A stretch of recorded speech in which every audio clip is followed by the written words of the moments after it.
Hello, and welcome to episode 1 of Until It Ran Into Me. Well, hello there. I'm recording this on Monday, March 17th, so happy St. Patrick's Day to y'all. So welcome, thank you for tuning in, thank you for listening.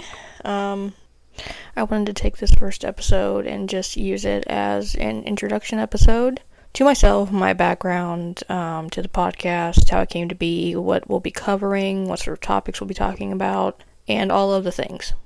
Also, straight out of the gate, I want to say that I feel very nervous doing this. I don't know why. I think it's like a stage fright thing. The first episode is kind of nerve-wracking. Just a little intimidated and nervous, but like also very excited too at the same time. So it's like a good anxious with the other anxious.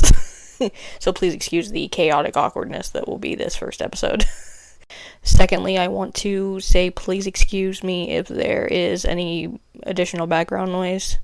If the audio just isn't up to par in general, I am absolutely learning as I go with this type of stuff, so please bear with me. Hopefully it won't always be like this, but here we are. My name is Brittany. I am 31 years old. I am from Santa Cruz, California. I moved around quite often as a kid.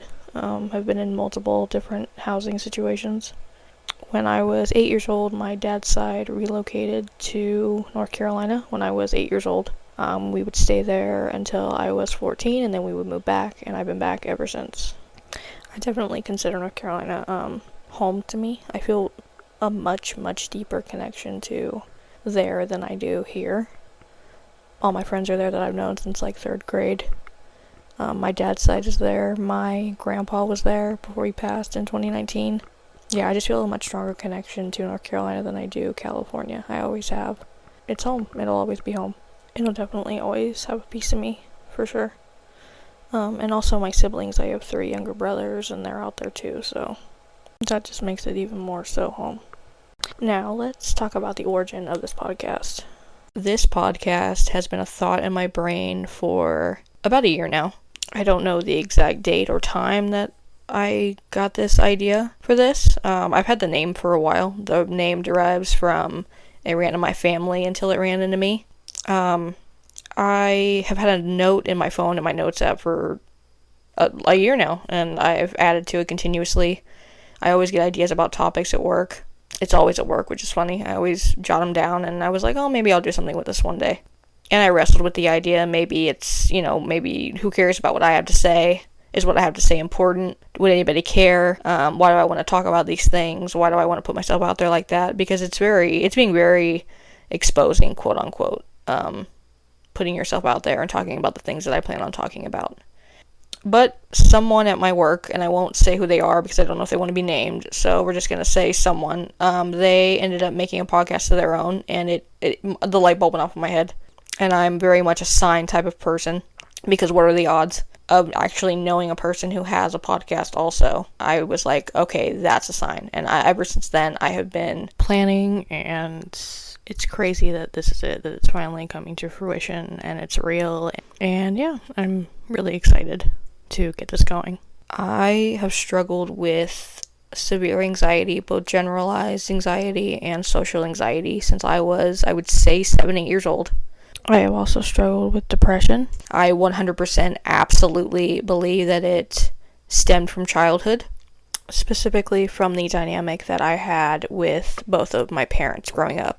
Both of my parents are addicts, one being an alcoholic and the other one dabbling in various drugs, whether it be meth, heroin, prescription drugs, and whatever else I don't know about.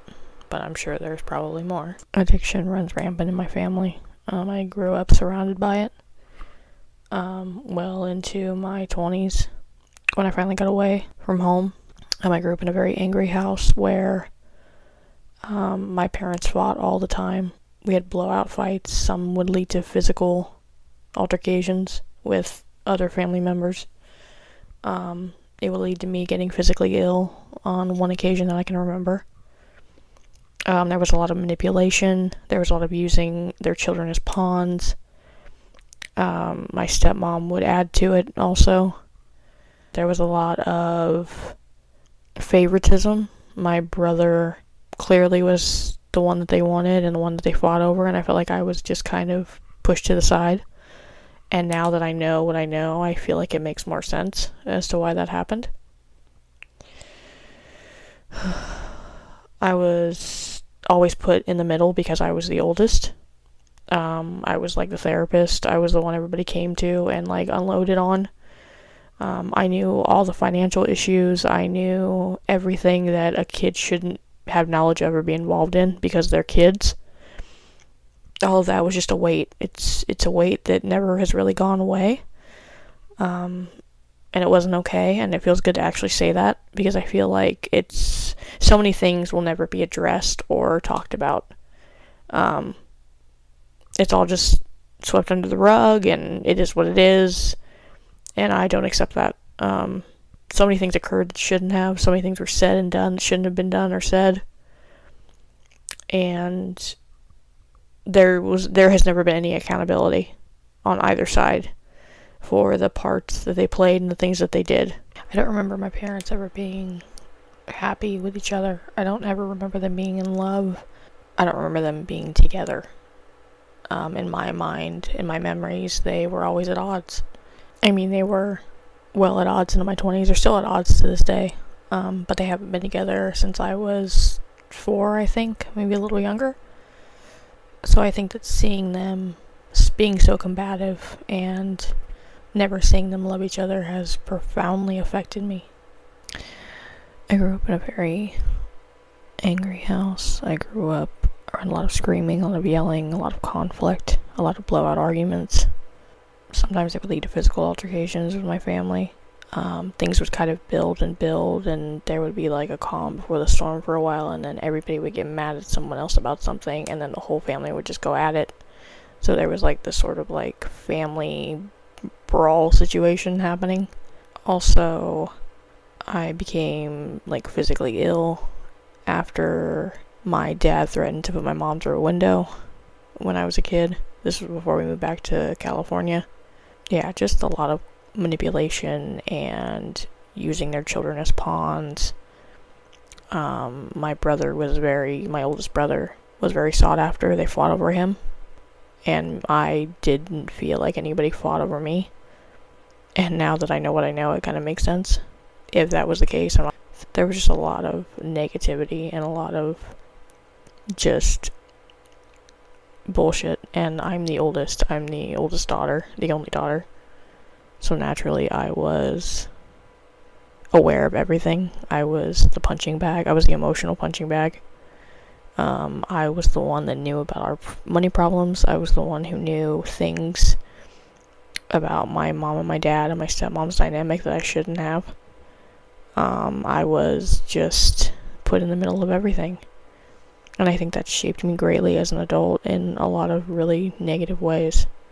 I think it put a lot of pressure. I think it put a lot of weight on me. And even thinking about it now, like, my heart races.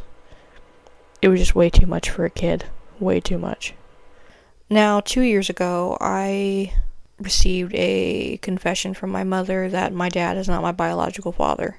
Although that was not the biggest surprise, honestly, I've kind of felt it my entire life. It was still quite a shock. Although it answered a lot of questions that I've had for decades, it also brought new questions to light. I was given a name of someone who she believes is my dad, and I tried to contact him in May of last year. It was a couple weeks after my birthday. That message received no response. I didn't expect anything. I was just hoping that he would do the right thing and, give me an answer. So I've been working through those things alone. When I was told this information, I was kind of it was just left with me. Nobody really supported me. And finding this information out at 29 years old was just absolutely extraordinary in all the worst ways. I should have been told at 18. I should have been sat down. My parents should have done what they never do and put their shit aside and have been there for their child, but that didn't happen. Also not completely surprising, but I was hoping that, have a heart, but nevertheless. So that's one of my reasons for the podcast, is to find a community to talk to about these things. Hopefully I can find people that relate to it. I'm sorry if you can relate to it. That's a horrible thing to relate to. Jeez. But I really want to find a community of people that we can openly discuss these things in a safe place.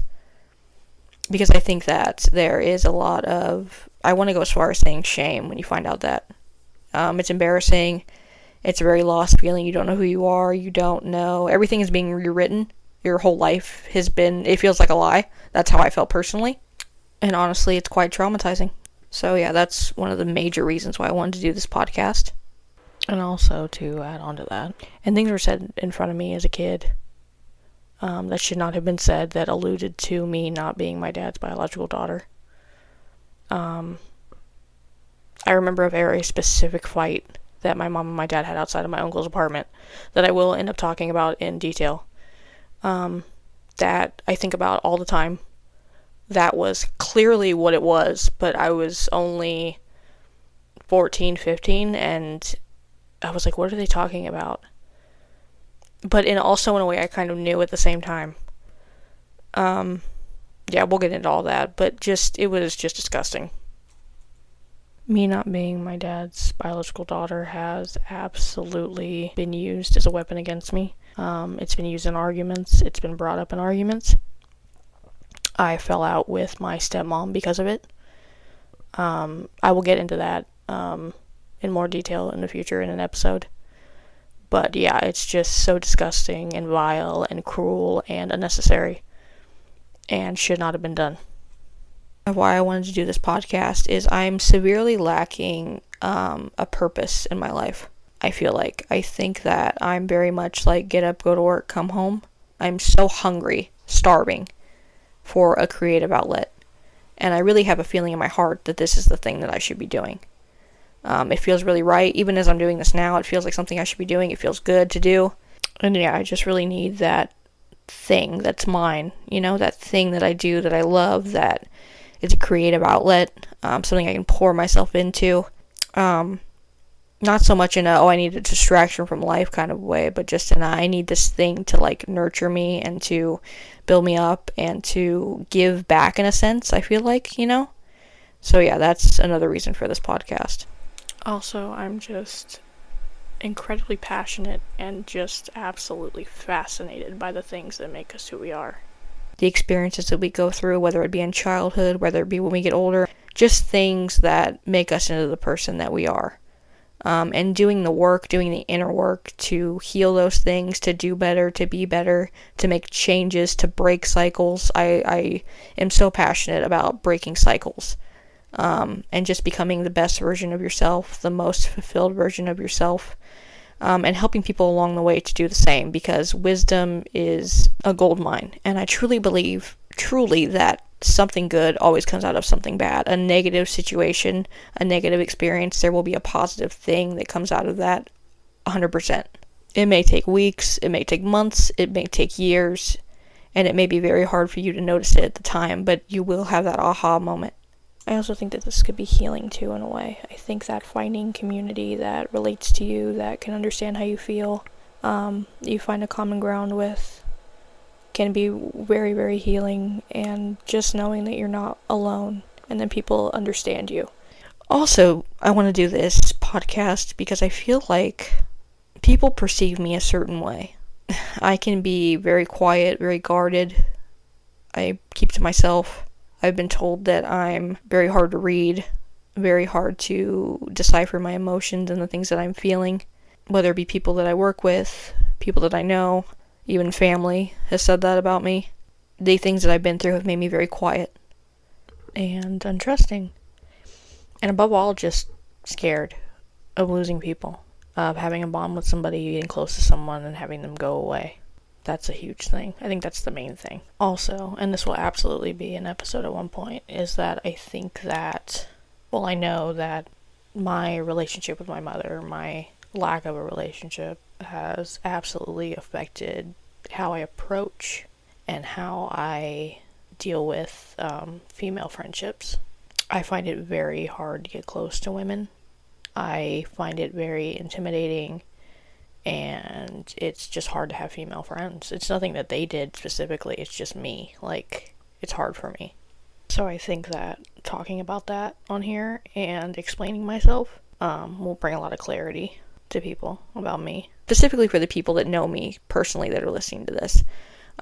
I want to give them answers to why I am the way that I am and why I do the things that I do, and we will absolutely just swan dive into those things on this podcast. Because a lot of people that I really like, I think a lot of friendships that I could have had, or that I want to have to this day, that I want to be close with people, certain things hold me back with things that I've been through. I don't want to get hurt. I don't want to be abandoned. The abandonment issues and the just lack of feeling like I'm good enough. I don't really understand why people would want to get to know me or hang out with me. I think that's a really, hard thing to say out loud, but it's true. I don't understand why people would want to be friends with someone like me. So yeah, I think I want to use this as kind of a cheat sheet to myself, in a way.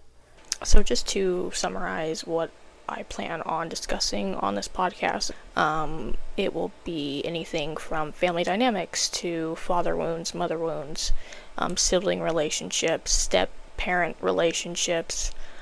Another big one will be relationships, friendships, so many kinds of different things I want to talk about on this podcast, and I can't wait to get into them and dive deep and just share my own personal experiences and my own stories of things that I've been through with you guys. So that's what you can look forward to on Until It Ran Into Me. Everything that makes you who you are and shapes the person that you are becoming, and helps create a better you for you and for the people around you. I genuinely believe that you can learn something about yourself until the day that you die. We never stop learning things about ourselves. It's our responsibility to do the inner work, to better ourselves, and to make a better life for ourselves, make ourselves better friends, better partners in our relationships. The armor that you used when you were a kid, it just holds you back when you become an adult. And I'm seeing that more and more the older I get with my personal relationships, how it kind of holds me back. I have to constantly remind myself that I'm in a different place now. I'm a different person. Everything is going to be okay. I think that when you grow up like I did, in a constant state of walking on eggshells and being anxious, so anxious, it's hard for you to just relax and breathe and know that you're fine and that you're safe. And it's hard to get out of that mindset, for sure. It's hard to just relax and breathe and get off of the anxiety. And everything. That's why I'm here. Because I want all of us to have those hard conversations, because they always matter. And they can lead to so much healing and light. And I hope that you all will continue this journey with me. And that is my introduction episode.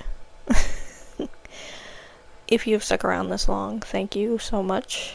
I feel like I went on a bit of a tangent and trauma dumped and kind of just was all over the place and chaotic. But thank you for listening. Thank you for listening to little old me. I hope you continue to do so. I can't wait to dive deeper into things, and I can't wait to connect with all of you. Thank you so much, and I will see you on the next episode. Also, a quick side note, I do not have a set schedule for releasing episodes just yet. Hopefully in the future that will change. Right now I just have to wait till my house is quiet to record, because I live with other people and it's usually noisy, so please bear with me on that. Thank you for tuning into this episode of Until It Ran Into Me. Listen to new episodes and other news. You can visit my website at buzzsprout.untilitranintome.com. You can follow me on Instagram at Until It Ran Into Me Podcast. And in my bio on Instagram, you can find my link tree that leads to all of my other social media platforms that I'm on. So please give those a follow. Thank you so much for listening, and until next time.